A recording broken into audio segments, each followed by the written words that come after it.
Hello friend, চলে এলাম আর একটা রেসিপি নিয়ে। এই পেঁয়াজি লোটের রেসিপিটা একবার দেখে নিন।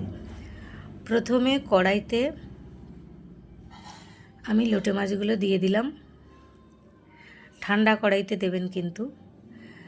থেতো করা রসুন, কোচানো পেঁয়াজটা একটু বেশি পরিমাণ দিতে হবে। কুচি করা লঙ্কা, বেশি ঝাল খেতে চাইলে লঙ্কা কুচি একটু বেশি দিতে পারেন। কালারের জন্য কাশ্মীরি লঙ্কার গুঁড়ো দিলাম, আর হলুদের গুঁড়ো, স্বাদ মতো নুন, আর সর্ষের তেল পরিমাণ মতো দিয়ে ভালো করে মেখে নেব। এটাকে ভালো করে হাত দিয়ে এভাবে ভালো করে মেখে নিলাম। সামান্য একটু হাত ধোয়া জল দিয়ে দিলাম। এরপর ওভেনে বসিয়ে দেব। 5 মিনিট ঢাকনা দিয়ে দেব। 5 মিনিট হয়ে গেছে আমার। এই দেখো বন্ধুরা, গায়ের জলটা প্রায় শুকিয়ে গেছে।